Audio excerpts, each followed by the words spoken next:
Eh salut, c'est Antoine. Alors ça fait longtemps hein. Bon, là c'est le premier vendredi depuis ma cérémonie de mariage où j'ai aucun plan, pas de famille, quoi que ce soit. Vraiment c'est le premier vendredi de libre depuis au moins 2 mois. Donc là avec ma compagne on est sorti, on va essayer de trouver un restaurant. Bon, on va traverser la route. Donc on est venu dans le quartier où j'habitais avant, avec donc la tour où j'habitais avant, Noblesse Tower. Et dans ce quartier, il y a plein de restaurants qui ont ouvert il n'y a pas longtemps. Et des restaurants qu'on n'a pas encore explorés. Donc du coup, voilà, on va faire un tour. On va voir ce qu'ils ont. Et puis on va filmer tout ça.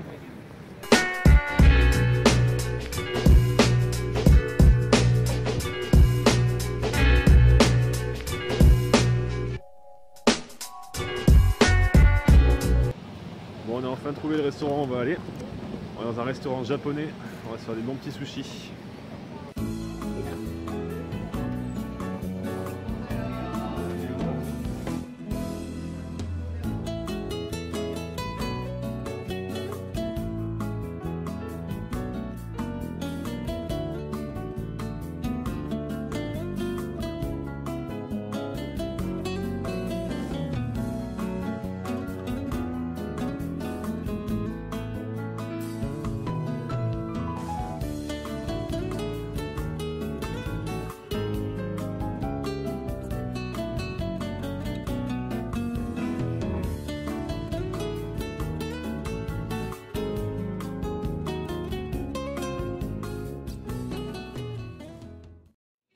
Donc on a ici les sushis au saumon, le tongase qu'on a déjà vu dans une vidéo avant.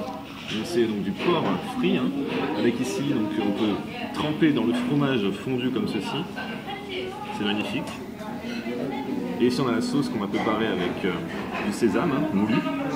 Et bien évidemment le ramen japonais avec les tranches de porc et les œufs. Ça s'appelle le tonkotsu ramen. Et ça vraiment, ça c'est délicieux. C'est le ramen que je préfère ça. Bon voilà, on va manger tout ça et puis après on va faire un petit tour dehors. Bon appétit. Franchement, ce restaurant, délicieux. Ça faisait longtemps que je voulais manger du saumon, bah là je peux dire que j'étais servi. J'étais bien servi là. Donc après avoir fait un bon repas, on va prendre quelques bières, des bières japonaises pour rester dans l'ambiance. Puis on va rentrer tranquillement. Hein. On va pas rester trop tard dehors. Demain il faut se lever tôt. Et puis demain soir on va sûrement ressortir. Donc, voilà. Allez c'est parti, on va prendre quelques bières.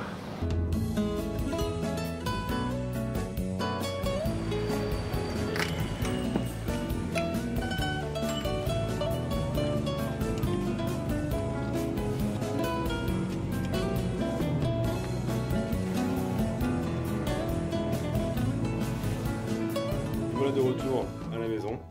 On a pris quelques petites bières au GS25, des bonnes petites bières japonaises. Donc la Asahi, la Sapporo, la Kirin Ichiban.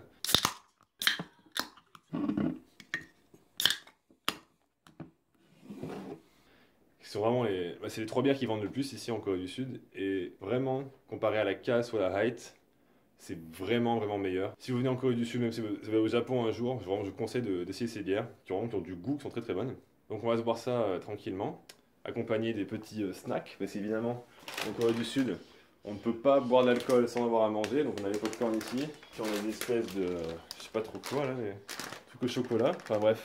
Puis bon, peut-être on va en profiter aussi pour vider ce frigo là, si vous regardez bien. Ça commence à être un vrai bordel. Là. Moi, tout ce soju qu'on a, il y a du soju ici, et encore le soju ici, encore du pokpunja, le magnifique Holangi Makgeolli, le makgeolli du tigre. Vraiment très bon. On a une Guinness ici, je sais pas ce qu'elle fait là. Ça, ce Bernini là, c'est du espèce de vin pétillant, c'est dégueulasse. Ça va faire 6 mois que c'est ici, personne ne le boit. Enfin, c'est un vrai bordel. Il va falloir faire un peu de tri, il va falloir boire tout ça là. Hein. Enfin voilà, je sais pas trop où je vais avec ce vlog. Je vais sûrement filmer demain, on verra. Si je filme pas demain, le vlog va se finir maintenant. Mais si je suis encore là, ça veut dire que le vlog continue. Et donc on se retrouve demain. Coucou. Bon. Coucou. C'est samedi, on est de retour. Et qu'est-ce qu'on fait? On mange encore. Hein. Donc là on est dans un resto qu'on n'est encore jamais venu ici en fait. Un resto tout nouveau. Je sais pas ce qu'on a commandé pour vous dire. C'est la surprise. Et on va voir ça. Puis après on va aller au bar Kevin, juste là. Allez. Ça donne envie. Et surtout le point fort de ce restaurant, c'est le signe pour les toilettes. Très explicite. Donc voilà ce qu'on a commandé.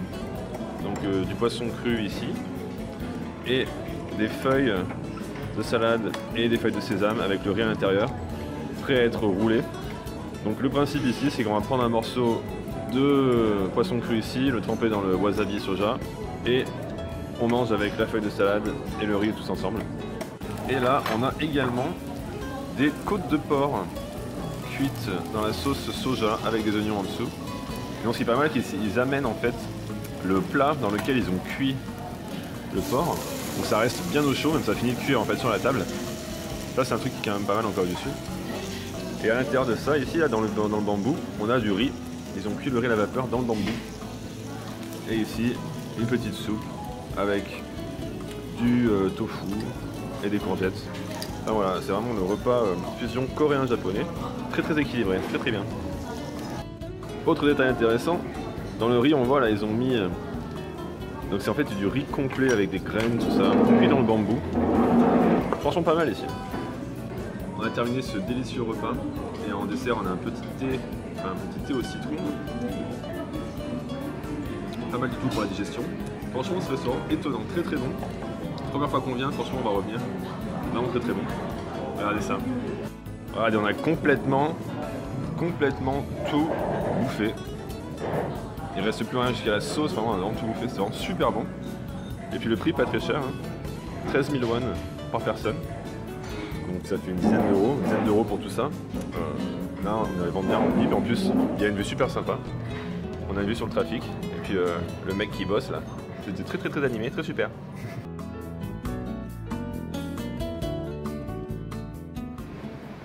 Et évidemment, on va se faire un petit jus de fruits.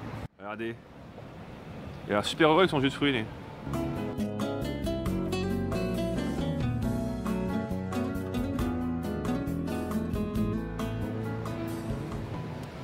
Un délice.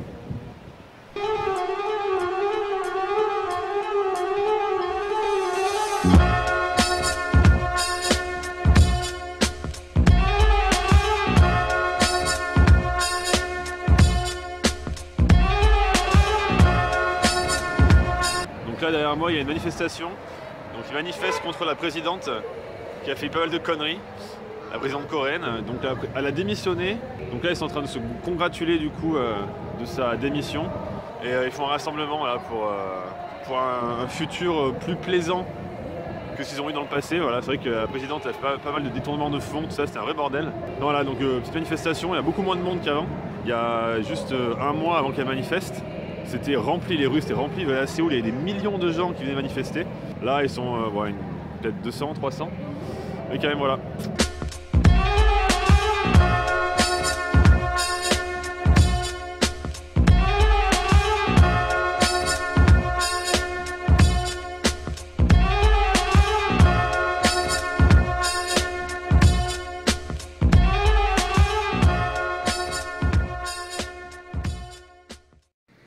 Ça y est, c'est la nuit.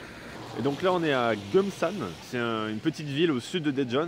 Et donc on est venu manger des tripes et de la peau de porc dans les restaurants de la tante à un de mes potes. Et putain il neige à fond là. Il va falloir qu'on rentre à Daejeon en voiture, ça va être le bordel. Mais bon en attendant on va profiter du repas. Et puis voilà, puis la neige c'est quand même pas mal. C'est l'hiver.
Bon voilà, c'est dimanche, le week-end se termine tranquillement.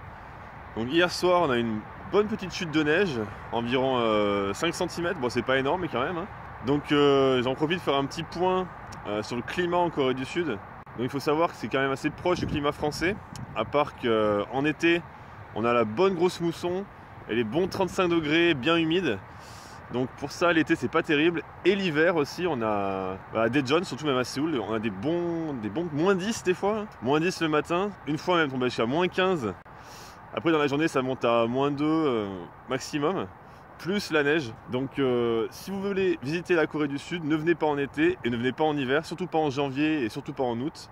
C'est les 2 pires mois je pense pour visiter au niveau des conditions. Là surtout voilà en janvier, moins 10 plus la neige, c'est pas vraiment terrible. À part si vous aimez ça évidemment. Mais pour se déplacer, c'est pas génial parce qu'en Corée du Sud, ils déblayent pas les routes du tout, ils en ont rien à foutre. Donc s'il y a une chute de neige de plus de 10 cm, c'est mort. Il y a 2 ans ça s'est passé et du coup les routes pendant une semaine c'était l'enfer. Des accidents tous les jours, enfin bref. Ne venez pas en janvier, croyez-moi. Après c'est vrai que la campagne elle est quand même belle et puis bon voilà. On profite des parcs comme ça, avec la neige, c'est plutôt sympa, mais regardez en vidéo plutôt, parce que à vivre au quotidien c'est quand même pas terrible. Enfin voilà, donc je vais terminer ce vlog là-dessus, et puis on se retrouve pour une prochaine vidéo, à bientôt.